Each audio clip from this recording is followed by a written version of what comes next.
Alright, let's dive into something that's been buzzing in the entertainment world lately. Brian Siedlecki, the longtime music booker for Saturday Night Live, is out. Yeah, you heard that right. After nearly 30 years, his contract wasn't renewed. And honestly, this is one of those behind-the-scenes shakeups that feels like it could shift the energy of the show in ways we're not even fully grasping yet.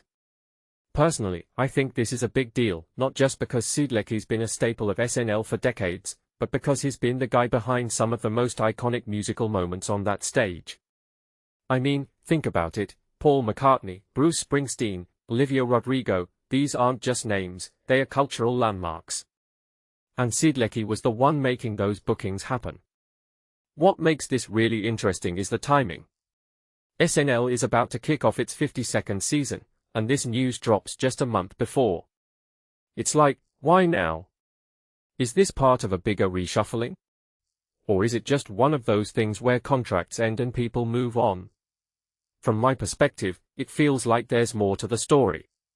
I mean, Siedlecki's email is already bouncing back, and NBC's standard no comment response isn't exactly easing anyone's curiosity. One thing that immediately stands out is how low-key this departure has been compared to, say, Chloe Fineman's exit. Remember how she talked about leaving on her own terms, chasing a new opportunity? Siedlecki's situation feels different, more abrupt, less celebratory.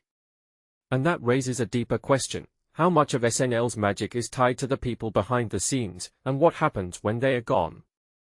Here's a detail I find fascinating. Siedlecki's first booking was Nelly Furtado back in 2001. That's wild, right? I'm Like a Bird was his debut booking. And from there, he went on to shape the show's musical identity for nearly 3 decades. What this really suggests is that Siedlecki wasn't just a booker, he was a curator.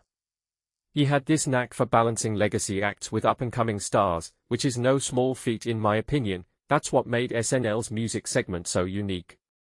It wasn't just about who was trending, it was about who was going to matter.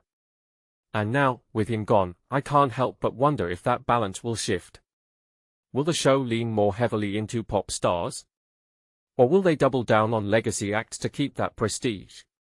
What many people don't realize is how much these behind-the-scenes roles influence the culture of a show. Siedlecki wasn't just booking artists, he was helping define what SNL means to the music industry. Now, let's talk about the future. Keri and Rebecca Schwartz are stepping up as the go-to bookers, and they've got big shoes to fill. Powers has been with the show since 2014, Schwartz since 2015, so they're not exactly new. But here's the thing, Siedlecki's departure feels like the end of an era. If you take a step back and think about it, SNL has always been a show that evolves, but this feels different.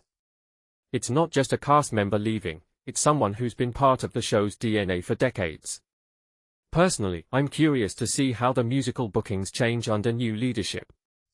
Will they take more risks? Or will they play it safe to maintain the show's reputation? Either way, it's going to be interesting to watch. What this whole situation really highlights, though, is how much we take for granted the people working behind the scenes. Siedlecki's name wasn't in the spotlight, but his impact was massive. And now that he's gone, it's like we're all just realizing how much he shaped the show. In my opinion, that's the real story here, not just the departure itself, but what it reveals about the unseen forces that make SNL what it is.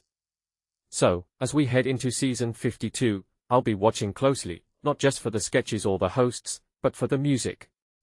Because if there's one thing Siedlecki's exit has taught us, it's that even the smallest changes behind the scenes can have a huge impact on what we see on screen. And that, my friends, is what makes this story so fascinating.